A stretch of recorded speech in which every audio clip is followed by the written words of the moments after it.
Muito boa tarde a todos. Sejam muito bem-vindos a mais este webinário da AMBS e Associados.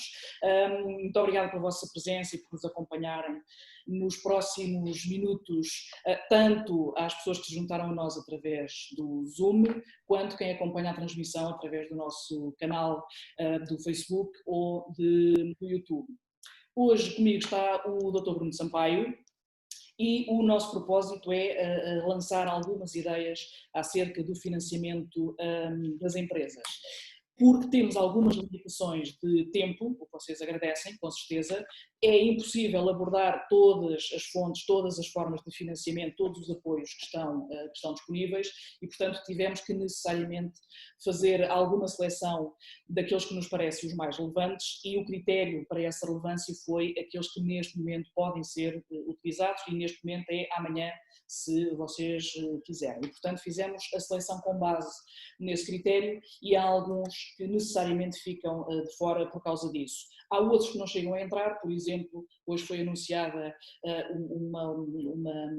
ferramenta online no ICEP, o lançamento das exportações, é uma coisa demasiado recente, aliás no portal da ICEP nem sequer está ainda disponível e, portanto, há alguns que não terão sequer lugar aqui neste nosso webinário.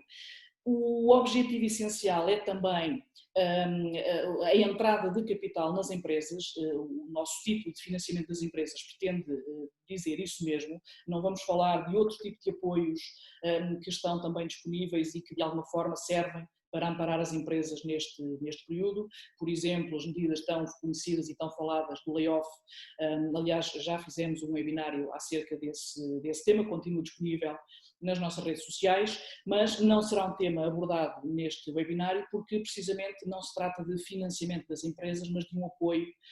às empresas e, portanto, ficará fora desta exposição, assim como os diferimentos que estão previstos designadamente para o pagamento aos credores públicos e as moratórias aos credores privados, que entenda-se aos bancos, essencialmente, também não será objeto aqui da nossa exposição. Haverá uma primeira parte a cargo do Dr. Bruno Sampaio, destinado a apontar 2 ou 3 medidas que estão neste momento disponíveis para o financiamento das empresas e haverá uma segunda parte a que chamei de meios alternativos de financiamento e aqui os alternativos são alternativos às medidas de apoio às empresas, de que o Dr. Bruno falará e que são essencialmente apoios públicos, são alternativa ao autofinanciamento das empresas, portanto os aumentos de capital, os suprimentos, as prestações suplementares são também meios alternativos a esse e são alternativas também à banca tradicional, com o qual todos vocês com certeza já tiveram o prazer de negociar, mas não serão objeto aqui deste nosso webinário. A nossa intervenção está prevista para durar mais ou menos 20 minutos, cada uma das nossas intervenções. É apenas uma manifestação de intenção, não levem demasiado a sério, nem é uma promessa. Podemos, talvez, esticar-nos um bocadinho, vamos procurar não o fazer por muitos mais minutos para além desses 20, mas é sempre difícil controlar um advogado depois que ele começa a falar. Vão tendo, ao longo deste nosso webinário, vão tendo a possibilidade também de trocar algumas impressões connosco. Não levem a mal se não respondermos imediatamente, mas o formato não é o mais indicado para isso. De todo modo, têm à vossa disposição o chat, que está a funcionar e nós recebemos as vossas questões. Tem a área de perguntas e respostas que também está disponível para colocarem as questões que entenderem sobre este assunto ou algum que esteja relacionado. O webinar depois ficará disponível nas nossas redes sociais e naturalmente têm sempre os meios de contacto normais, já sabem onde estamos e portanto poderão sempre contactar-nos por essa via. Sem mais demoras e para tentar não começar já a encurtar os 20 minutos de que vos falei, daria então a palavra ao Dr. Bruno Sampaio para fazer a sua exposição acerca das medidas de apoio às empresas. Muito obrigada e até já. Obrigado, doutora Susana Ramos. Boa tarde a todos. Falar-vos-ei, então, como a doutora Susana já aqui levantou um bocadinho o pano sobre medidas de apoio às empresas na vertente de auxílios públicos. Para contextualizar um bocadinho, estas medidas surgem de notificações que os Estados-membros fazem à Comissão Europeia para que esta aprecie e aprove então estas medidas de auxílio que sejam requeridas pelos Estados-membros. Para informações relativamente a estas medidas, a Comissão Europeia apresentou já um plano de recuperação da economia, que será discutido lá para a frente, no qual prevê a afetação e uma dotação de 2,4 mil milhões de euros para apoiar as empresas e para as ajudar a recuperar desta situação da pandemia da doença do Covid. Portugal foi dos primeiros Estados-membros a ver aprovadas as linhas que pediu e, portanto, foi logo aprovada uma linha geral de apoio à economia com uma dotação de 13 mil milhões. Esta linha e desta linha foram apenas utilizados ainda 4 mil milhões e, portanto, estima-se que eventualmente voltem a surgir medidas de caráter mais geral para apoiar as empresas e todo o tecido empresarial português na sequência destes apoios da União Europeia. A par disso, foi também aprovada uma linha de 3 mil milhões e será dessa que, essencialmente, falar-vos-ei hoje, porque é aquela que está neste momento em vigor no nosso mercado interno, que visa, essencialmente, apoiar setores específicos da economia que se viram aqui a braços com implicações na sua atividade devido à pandemia do coronavírus e, neste caso, estamos a falar de setores como o turismo, a restauração e já não, mas também até à semana passada esteve prevista uma medida de apoio à indústria extrativa e transformadora. Podemos aqui neste segundo slide mostrar-vos as linhas que se encontram disponíveis, que são essencialmente 3, que podem ser divididas em 2 grupos. E, portanto, uma primeira que incide sobre o setor do turismo e que se destina exclusivamente a microempresas, como veremos lá para a frente, e esta, como entidade financiadora, terá o Turismo de Portugal, e depois um segundo grupo, que também direcionado ao turismo e à restauração e similares, que já terá como entidades financiadoras tanto a banca como as sociedades de garantia mútua. Como vos disse, e aí no tipo de operações que são qualificáveis e elegíveis para candidaturas a estes apoios, temos as necessidades de tesouraria, porque o objetivo destes auxílios públicos e medidas de apoio à economia foi, de facto, ajudar aqui as empresas neste momento difícil, não só a preservar os postos de trabalho, mas também a continuarem a exercer a sua atividade dentro das restrições que tão bem conhecemos e que continuam ainda em vigor. Como condições gerais de acesso a estas linhas, e tentarei fazer uma breve exposição sobre quais as condições gerais e outras nem tanto aplicáveis a cada uma destas linhas, temos que, e como é natural, tratando-se de medidas que visam apoiar o mercado nacional, desde logo a condição de que as empresas tenham sede em território nacional. E, portanto, é fácil de compreender que as empresas estrangeiras que tenham sede em território estrangeiro, pretendendo este tipo de apoios, deverão fazê-lo junto do Estado-membro onde se insiram. Ainda, e porque se tratam estas em concreto de linhas setoriais, naturalmente a atividade terá de estar enquadrada nas listas de CAIs que são fornecidas para cada uma das listas, das medidas, sendo certo que estas primeiras medidas, e apesar de serem destinadas ao turismo e à restauração, têm um âmbito de aplicação muito mais abrangente do que aquilo que podíamos ser levados a querer, e portanto há aqui empresas que não se dediquem única e exclusivamente às tradicionais atividades destes setores, que podem candidatar-se e podem ser aqui ajudadas no âmbito destes auxílios públicos que são prestados às empresas. Ainda deverão apresentar-se, como também é natural neste tipo de auxílios, deverão apresentar uma situação regularizada junto da autoridade tributária e da segurança social, com uma pequena nuance que, uma vez que estas ajudas vieram tentar ajudar as empresas numa situação de calamidade e em que era necessária a ajuda rápida,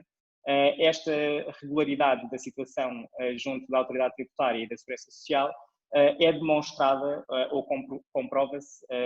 diria melhor, através do preenchimento de uma declaração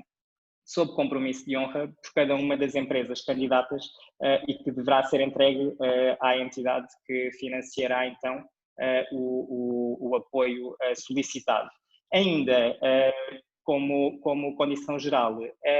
e que se prende com aquilo que foi dito relativamente à situação excepcional vivida. Estas medidas não visam salvar empresas que estivessem já em situação difícil e, portanto, o objetivo destes apoios foi muito claro, foi ajudar as empresas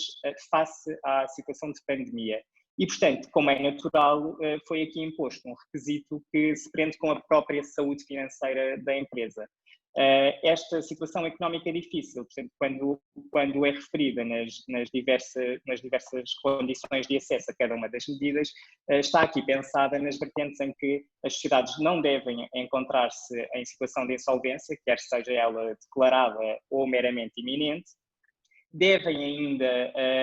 em termos de capital social, e quando tenham mais de 3 anos, não apresentar perdas acumuladas desse capital social, e portanto o capital social não pode ter desaparecido devido a essas perdas acumuladas, e ainda, e aqui mais relacionado se calhar com a insolvência, não deverão estar numa situação de reestruturação ou em cumprimento de auxílios que já tenham sido prestados anteriormente, e portanto há aqui condições que têm de ser cumpridas por cada uma das empresas candidatas aos apoios. Partindo aqui para uma análise mais específica de cada uma das medidas e começando aqui pela primeira do turismo destinada às microempresas e empresários em nome individual, aqui com a ressalva de que tratam-se de empresários em nome individual, quer tenham ou não contabilidade organizada, desde que em ambos os casos tenham certificação PME. Duas ressalvas quanto a isto. A única diferença para os empresários em nome individual que não tenham contabilidade organizada e que, portanto, utilizem o regime simplificado, é que no momento de preenchimento da candidatura, no campo específico que se refere ao balanço, devem indicar 0, porque não existe, e quanto à certificação PME, esta certificação PME é obtida junto do IAPMEI, e, portanto, as empresas que não tenham e que sejam suscetíveis de ter esta certificação deverão fazer o seu registro no site do IAPMEI e, então, depois de registadas, fazer este pedido de certificação.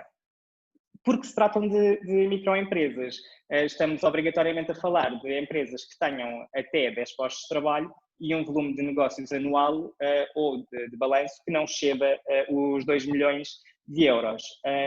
Esta questão dos postos de trabalho é, depois, relevante porque esta medida, em concreto, tem como limite,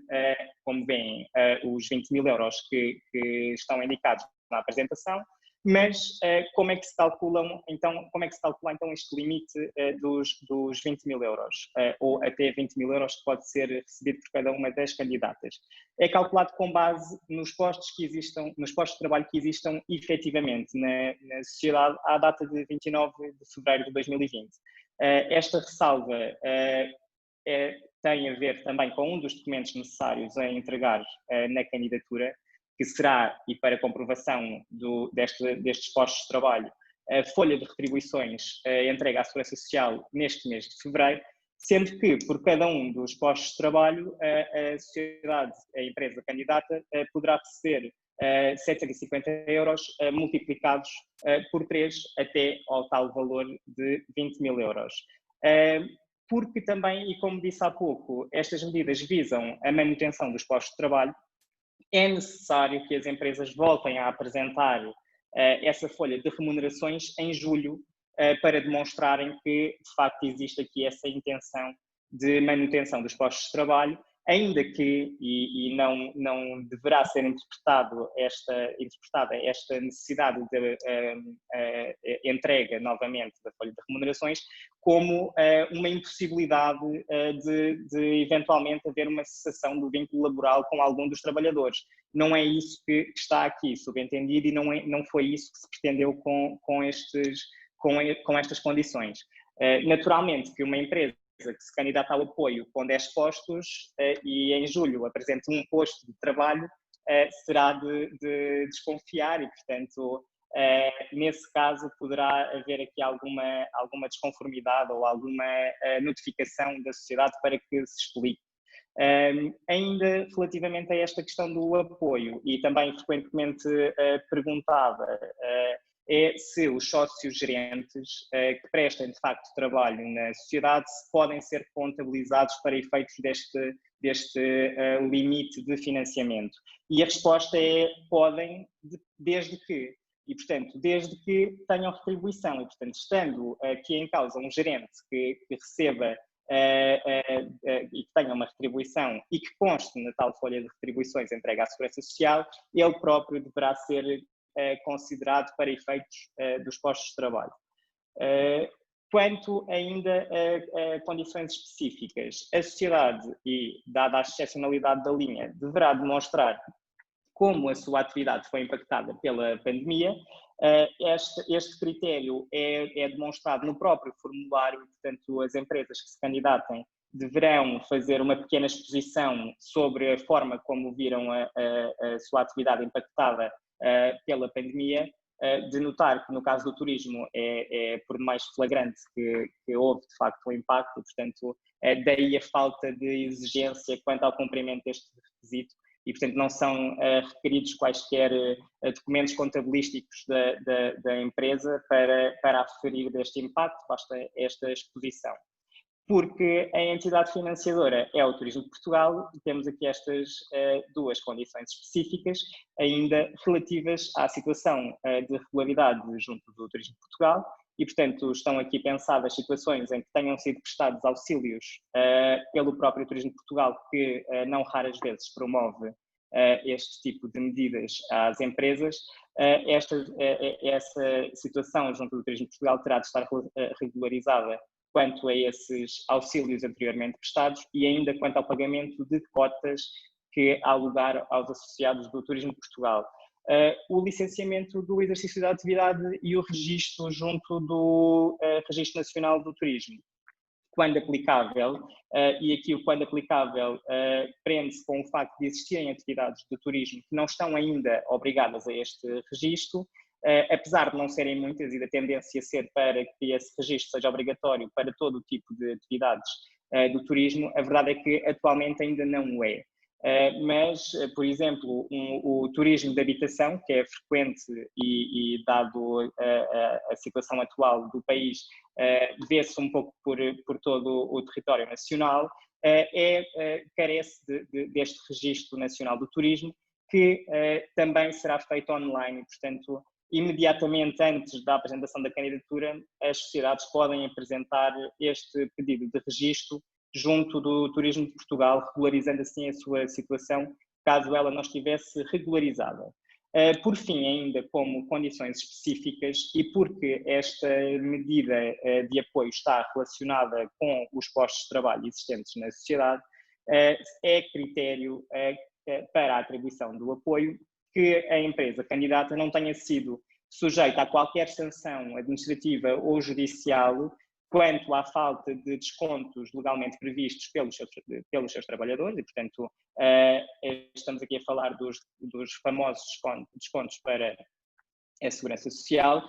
Por exemplo, uma situação que uma empresa que nos últimos 2 anos tenha apresentado, tenha sido, aliás, sujeita a uma sanção desta natureza, não poderá candidatar-se à linha, tal como não poderá candidatar-se à linha uma empresa que nesse mesmo período de 2 anos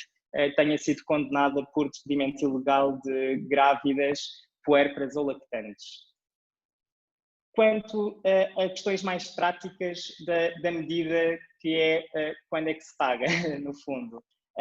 de ressalvar que o cumprimento destes reembolsos é garantido pela fiança que deve ser prestada por um dos sócios da empresa, quando se trata de empresa,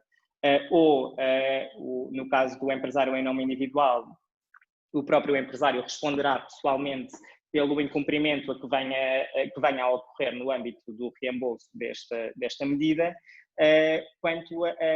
dados mais concretos deste reembolso, trata-se de um empréstimo concedido sem juros e, portanto, este reembolso apenas incide sobre o capital e que deve ser pago no prazo de 3 anos, sendo que o primeiro ano desses 3 é um ano de carência e, portanto, durante esse primeiro ano não haverá lugar a pagamento das prestações. As prestações deverão ter uma periodicidade trimestral. Quanto ao segundo grupo de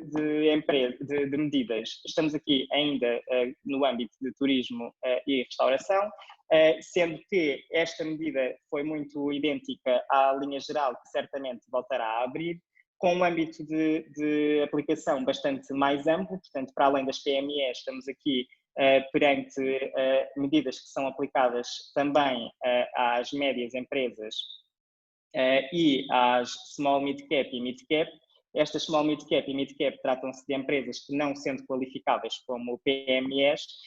que tenham ainda assim uma média capitalização e, no caso das primeiras, até 500 trabalhadores e das segundas entre 500 e 3.000 trabalhadores. Como acréscimo às medidas gerais que já vos falei, as empresas, neste caso, devem ainda apresentar uma situação líquida positiva no último balanço que tenha sido aprovado ou no balanço intercalar e, no caso de não apresentarem esse balanço positivo, líquido positivo, poderão ainda assim regularizá-lo em balanço intercalar antes da data da candidatura, para verem assim apreciada a sua possibilidade de acesso ao apoio. Quanto a condições específicas muito idênticas e na linha daquelas que já foram referidas para a outra linha, com a diferença de que aqui as entidades perante as quais não poderão haver situações por regularizar serão a banca e o próprio sistema de garantia mútua, isto porque são estas as entidades financiadoras, ainda, e aqui também sobre a forma de declaração, sob compromisso de honra, as empresas deverão declarar que manterão os postos de trabalho até 31 de dezembro de 2020, aqueles que existissem na empresa ao dia 1 de fevereiro de 2020. Portanto, estão aqui em causa obrigações das empresas em não promover processos de despedimento coletivo ou por extinção de postos de trabalho, sendo que a acumulação destas medidas de apoio, e isto é transversal também a todas, com o layoff não é incompatível e, portanto, as sociedades, mesmo em situação de layoff, simplificado, poderão propor-se à obtenção destes empréstimos. Quanto aos limites, também francamente superiores face aos 20.000 que foram referidos anteriormente, e, portanto, neste caso, consoante o tipo de empresa de que se trate, temos aqui para as microempresas até 50 mil euros de empréstimos e para a small mid cap, no caso de turismo, 2 milhões e de restauração, 1.500.000. Que tipo de operações e de produtos financeiros estamos aqui a falar? Estamos a falar de verdadeiros mútuos bancários e, portanto, as empresas poderão, junto da banca, obter empréstimos para fazer face às suas necessidades de tesouraria. Ainda, e para distribuir, no fundo, aqui o risco, não só pelos bancos, mas também pelo Estado, há aqui uma prestação de garantia mútua que, consoante o tipo de empresa de que estejamos a falar, poderá ir entre 80% e 90% do valor do empréstimo e, portanto, neste caso, os bancos, sem necessidade de qualquer garantia complementar, como veremos aqui a seguir, poderão emprestar o dinheiro às empresas sem terem do seu lado todo o risco face a eventuais incumprimentos. Também diferente da outra medida, neste caso há reembolso não só sobre o capital, mas sobre os juros também, e portanto cabe depois às empresas decidir qual a taxa, o tipo de taxa que pretendem, quer fixa ou variável, sendo que os spreads a aplicar aos empréstimos serão fixos e, portanto, todos os bancos que sejam partes aqui nestes empréstimos concedidos às empresas terão valores de spreads previamente acordados e uniformes entre si. Ainda relativamente ao reembolso à banca e às sociedades de garantia mútua, as comissões de gestão são também elas fixas e variam entre 0,25 e 1,75, consoante a maturidade do empréstimo e o valor que esteja em dívida. A carência aqui de capital poderá ir até aos 18 meses e as prestações deverão ser pagas com uma periodicidade mensal. Face a esta breve resenha que vos fiz, só de referir que, como disse também, estas medidas podem ser acumuladas com outros tipos de medidas. Há, inclusivamente, outro tipo de auxílios que estão disponíveis, por exemplo, junto do Portugal 2020, e que não se destinam exclusivamente a estas medidas com o objetivo de ajudar as empresas face à pandemia do coronavírus, mas em situações completamente normais e, portanto, há medidas do Portugal 2020 que se distribuem e que têm um âmbito territorial circunscrito, mas que abrange todas as atividades praticamente da economia. E assim passo a palavra à doutora Susana Ramos, que falará destes meios alternativos e mais criativos de financiamento das empresas. Obrigado. Obrigada, Dr. Bruno Sampaio. Bom, criativos, não sei se será a expressão certa, mas agradeço. São criativos talvez no sentido de que vocês possivelmente conhecem todos estes mecanismos, ou já ouviram falar deles, talvez os não associem diretamente a um meio de financiamento das empresas. E eles foram escolhidos também precisamente por isso, porque serão talvez uma nova perspectiva sobre estes mecanismos, uma nova ideia como eles podem ser utilizados,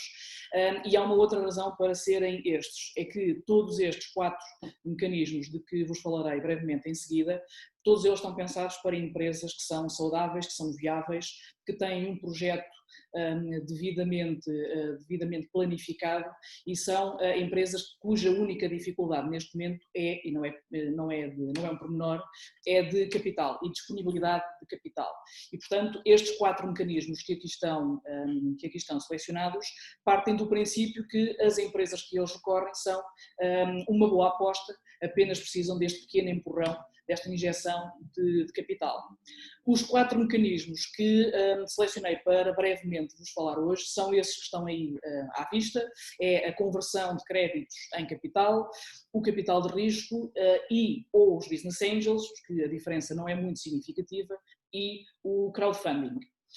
A conversão de créditos em capital é precisamente isso, é a possibilidade de ser estabelecida uma parceria entre credor e devedor, entre 2 empresas que necessariamente têm uma atividade semelhante, compatível entre elas e que permite, por iniciativa de qualquer um dos intervenientes, seja do credor ou da empresa que tem a dívida, dirigir-se ao outro e apresentar esta proposta de converter este credor em parceiro. E, sendo um acordo entre particulares, isto não é um contrato que esteja tipificado, o acordo será feito nos exatos termos que as partes entenderem. E pode ser, por exemplo, um acordo meramente temporário, que permita que, durante um determinado período de tempo a acordar, aquele credor é, na verdade, um sócio da empresa e tem todos os direitos e deveres associados a essa qualidade, e pode, desde logo, ficar prevista a maneira e a altura em que esse sócio será depois novamente transformado ou em credor, ou se nessa altura já não houver crédito, num parceiro como qualquer outro. Essas 2 outras alternativas que aí aparecem, por acaso são 2 alíneas A, mas não deviam ser, devia ser uma B. A segunda alínea A, por iniciativa dos credores, e a alínea C, no âmbito do CIR, em rigor não são meios de financiamento das empresas, são meios de reestruturação e de reorganização das empresas. No âmbito do CIR, já na fase de recuperação, os credores podem se organizar e converter os seus créditos em capital por forma a eles próprios se tornarem os sócios da empresa e manterem o negócio, levarem o negócio por diante. E no caso da iniciativa dos credores, é um mecanismo relativamente novo, foi criado apenas em 2018 e permite, em alguns casos, perante algumas empresas, não todas, são as empresas que preenchem esses requisitos que aí vêm no slide, em algumas situações os credores podem organizar-se e de alguma forma tomar conta da empresa durante o período que seja necessário para pagarem as suas dívidas. Não são propriamente, nesses dois casos, uma forma de financiamento, mas a conversão de créditos em capital existe, funciona e, havendo acordo entre as partes, é um mecanismo que pode trazer algum dinheiro novo para a empresa e, por outro lado, afastar alguma dívida que existe e que pode, em alguns casos, ter peso significativo. Um meio alternativo de financiamento é este capital de risco, de que com certeza também já ouviram falar. É financiamento feito através de empresas ou fundos de investimento de capital de risco. São empresas altamente fiscalizadas e regulamentadas pela CMVM, não apenas na constituição e no funcionamento das próprias empresas, mas também nas relações que elas estabelecem com as empresas financiadas e, portanto, além de ser um processo algo complexo, para as empresas que são intervencionadas tem também esse conforto de saberem que há toda essa regulamentação também para proteger as empresas investidas. A definição legal de capital de risco é essa que aí se encontra, é um capital, é um investimento, aliás, feito através de compra de capital da empresa por um período necessariamente limitado, e é uma característica essencial, não são parceiros para a vida, que estão aqui a estabelecer, e tem um elevado investimento como contrapartida a uma expectativa de um elevado retorno. Desta definição legal resultam essas características principais que aí tentei sintetizar e, portanto, é, antes de mais, uma intervenção no capital da empresa, é uma aquisição no capital da empresa, mas não é só, é também uma intervenção na própria governação da empresa, como se compreende facilmente,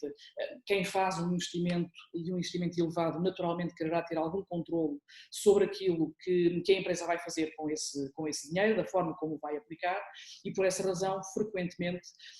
o financiamento vem associado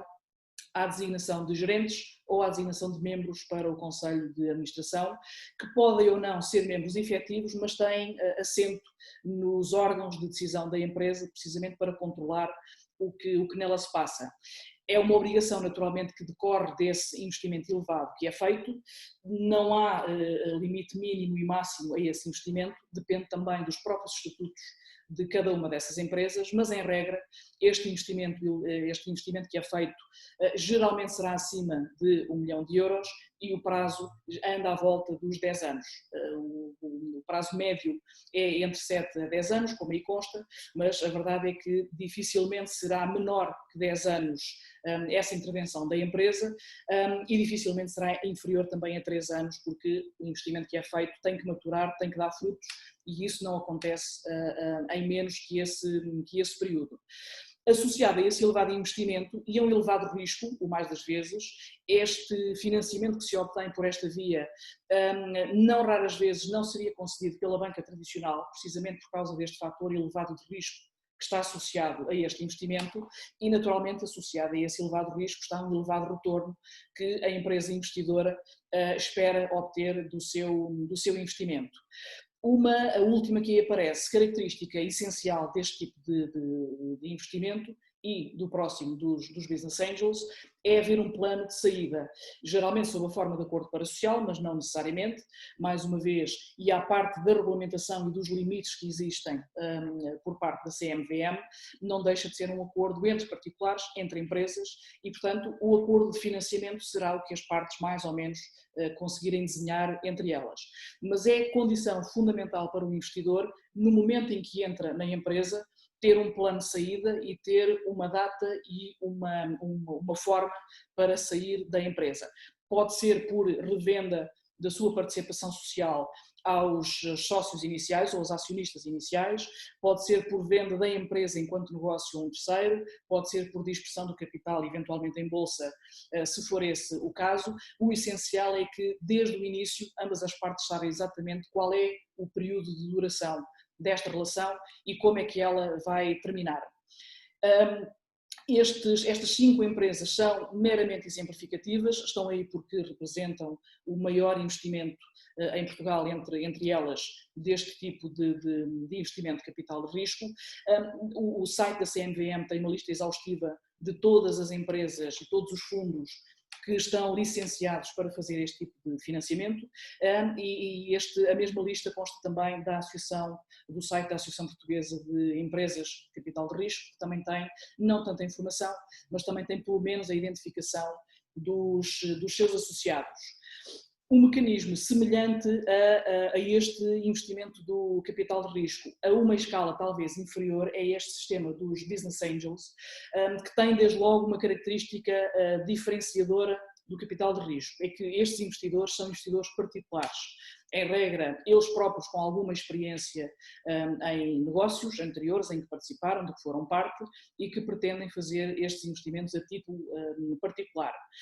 Por serem investimentos particulares, também o volume de investimento é significativamente inferior, estamos a falar de valores entre 25 e 500 mil euros, mais uma vez são valores meramente indicativos que não impedem que um determinado acordo seja feito por valores superiores ou inferiores, mas são números médios para dar a ideia da dimensão deste investimento. A maneira de intervir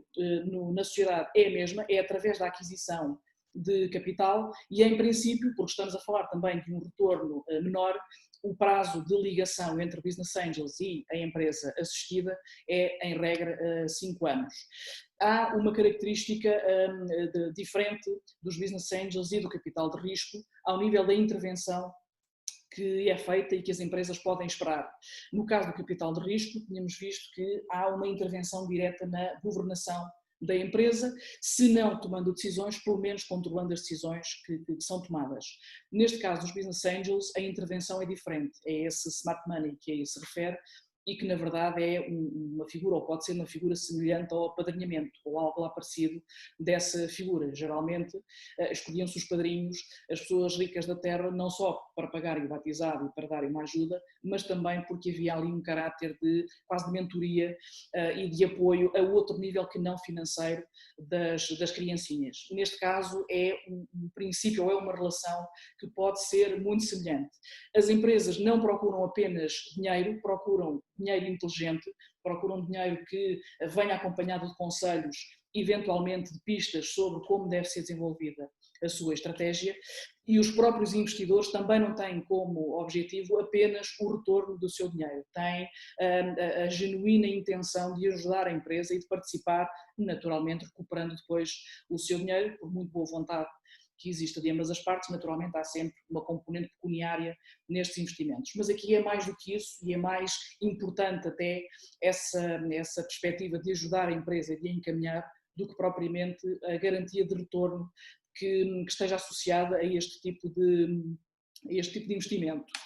Estas fases que aqui aparecem associadas a estes Business Angels, em rigor, não são fases específicas deste tipo de financiamento. Estas fases existem também na fase do capital de risco ou existem em qualquer relação entre empresas, basicamente, ou pelo menos estes passos, todas as empresas, antes de celebrarem qualquer contrato, darão. Estão associadas e encaixadas nesta fase dos Business Angels porque, tendo em conta a dimensão das empresas que tendencialmente podem recorrer a este financiamento, pode ser mais útil para essas empresas ter uma planificação do que deve ser feito para aceder a este capital.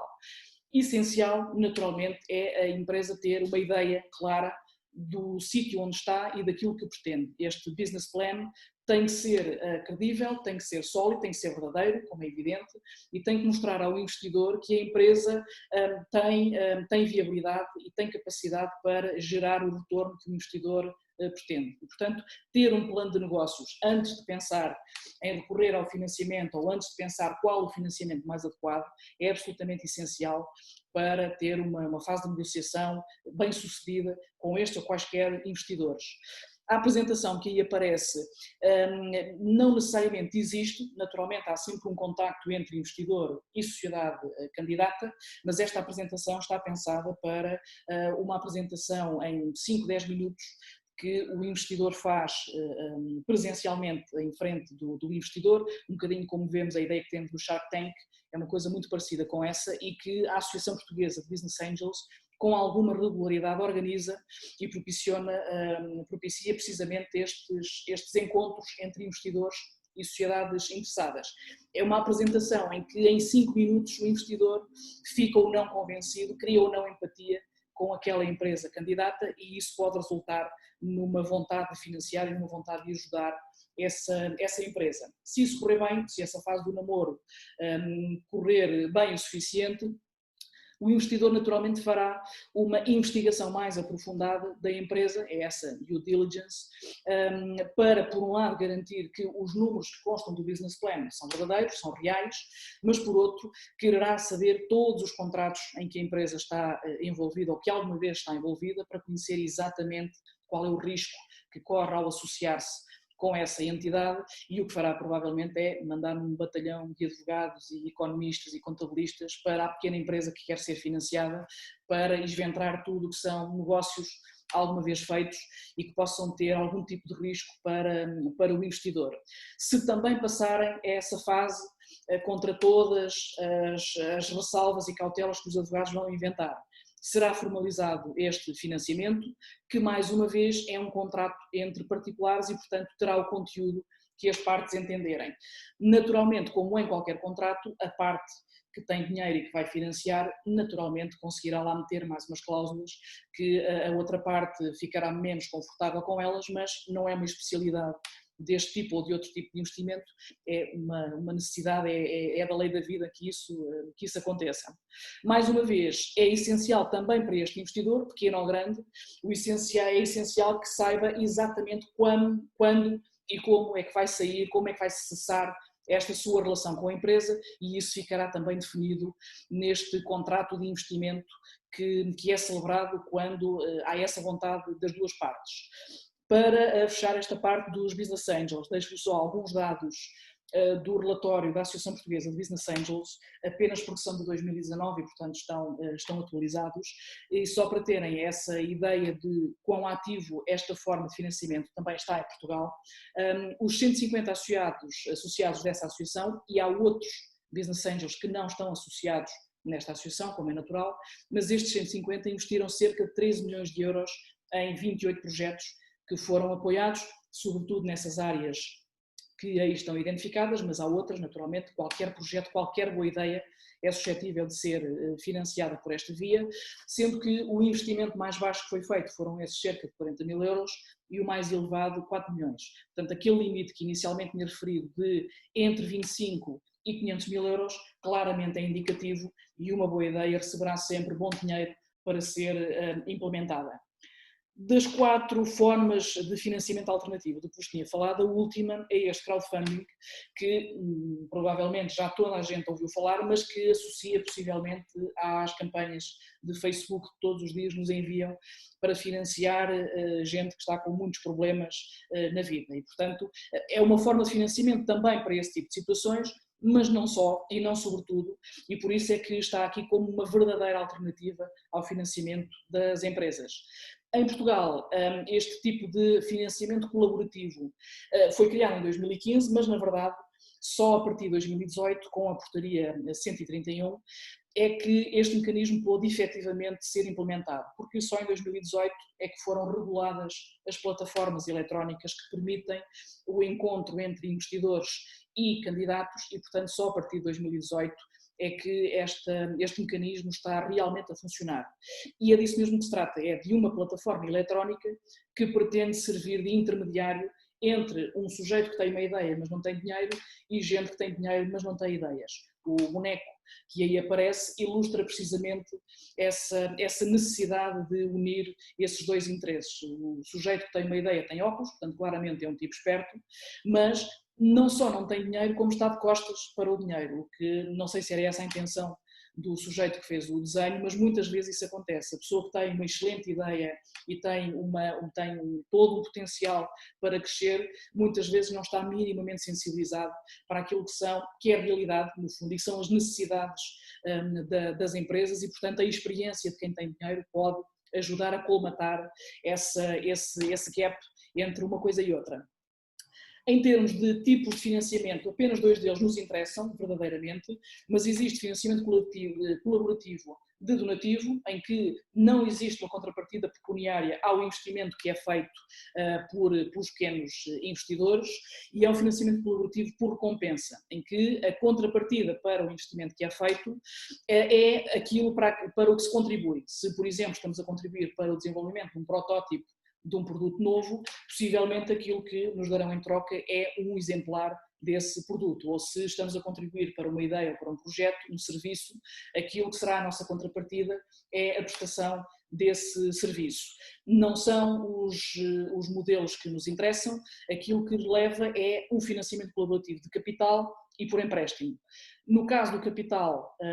a contrapartida do investimento é uma participação no capital da empresa que está a ser financiada, e no caso do financiamento por empréstimo, a contrapartida necessariamente são os juros que esse empréstimo que é feito gerarão. Apesar de só em 2018 terem sido regulamentadas as plataformas eletrónicas, a verdade é que elas se multiplicaram muito rapidamente e em Portugal existem uma série delas que estão ou sediadas em Portugal ou pelo menos licenciadas para funcionar em Portugal. Do lado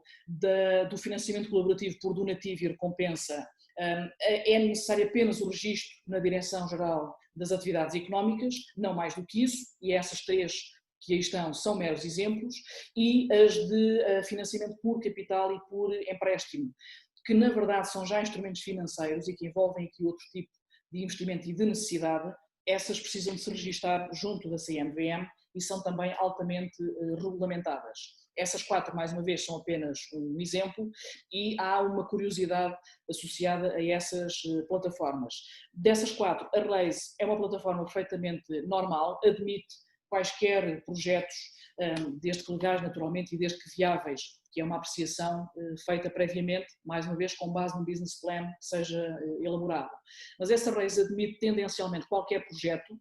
As outras 3 que aí aparecem são plataformas de investimento colaborativo imobiliário, o que significa que qualquer pequeno investidor pode, à distância de um clique no telemóvel, desde que tenha a sua aplicação, fazer investimentos imobiliários e, por exemplo, com 50 euros, fazer parte de um investimento, de uma compra de um prédio na Baixa que vai ser remodelado e depois vendido, e há de depois ter o retorno dos seus 50 euros que inicialmente investiu. Portanto, de alguma forma, democratizou ou facilitou bastante a participação dos pequenos investidores nos negócios e, por sua vez, ampliou enormemente a possibilidade que os investidores têm à sua disposição. Um único investidor pode não ser o suficiente, mas se tiver variadíssimos investidores, e já nem sequer à escala nacional, mas à escala europeia e à escala mundial, a investir, é muito mais fácil de angariar o valor necessário para qualquer investimento ou qualquer ideia que se tenha. Estes 2 tipos de financiamento, como disse, estão altamente regulamentados. Esse regulamento 1/2016 da CMVM é o que mais detalhadamente tem os direitos e os deveres dos investidores e das plataformas que facilitam este encontro. O próprio regulamento é anterior à lei de 2018 que regulamentou as plataformas, portanto já está desatualizado, e está ainda mais porque está para ser transposta uma diretiva que vai alterar significativamente a maneira como este financiamento colaborativo pode ser feito, e, portanto, necessariamente estas regras vão ter que ser alteradas. Mas, por enquanto, e enquanto isso não acontece, este regulamento, ou desse regulamento, resultam regras para o investidor e para a sociedade investida, naturalmente. As que estão aí são meras indicações, são talvez as mais importantes para o que aqui falamos, mas o regulamento é extenso e as obrigações de uns e de outros são também muito detalhadas e são, de facto, fiscalizadas. Do lado do investidor, há um limite ao investimento por oferta e por ano. Cada investidor, pessoa singular, apenas pode investir 3.000 euros por oferta. Por oferta, leia-se por plano, por ideia que esteja disponível para ser financiada, e não pode investir mais que 10.000 euros por ano. É algum paternalismo, eventualmente, do legislador, mas a verdade é que é tão fácil fazer este tipo de investimentos que houve a preocupação de limitar o risco que essas pessoas, mais ou menos inadvertidamente, possam correr. E, portanto, fixaram-se estes limites, é uma das coisas que terão que ser alteradas na sequência da tal diretiva. Não sendo pessoas singulares, já não haverá esse limite, e se as pessoas tiverem rendimentos superiores a 70 mil euros, entende-se que já não é preciso haver preocupação com essas pessoas e elas podem estourar o que quiserem nestas aplicações. O limite já se não lhes aplica. Do lado das sociedades investidas ou candidatas ao investimento, existe a obrigação de publicar esse white paper que aí aparece e que é, na verdade, um prospecto e que, embora seja simplificado relativamente àquilo que são as ofertas públicas em bolsa, mesmo assim é um prospecto muitíssimo completo, muito detalhado, com muita informação acerca da empresa que procura o investimento. É tanta informação que provavelmente nenhuma delas é realmente lida, é daquela que tem as letras muito pequeninas e que simplesmente a gente vai correndo e diz no final aceito, mas ela existe, esta obrigação existe, e neste white paper devem estar detalhadas todas as informações acerca da empresa e acerca do projeto que em concreto está a ser financiado ou cujo financiamento está a ser pedido. E isso implica ter disponíveis as contas, os relatórios, as projeções de vendas, o estudo económico para aquele projeto em concreto, uma série de informação que tem alguma complexidade para ser recolhida e para ser depois disponibilizada, mas tendo em conta o que está aqui em causa e que é investimento e que é passagem de dinheiro de umas mãos para as outras, também se compreende que haja aqui algum cuidado adicional na regulação que é feita dessa relação. Estas eram as 4 alternativas que tínhamos aos apoios que o Dr. Nuno Sampaio inicialmente tinha elencado. Agradecemos mais uma vez a vossa presença. Têm os nossos contactos disponíveis para qualquer questão sobre este assunto ou outro sobre o qual queiram falar connosco. Estamos à disposição, como a maior parte das vezes estamos, e agradecemos mais uma vez então a vossa presença. Vamos nos vendo por aqui. Muito obrigada e uma boa tarde a todos. Obrigado, boa tarde.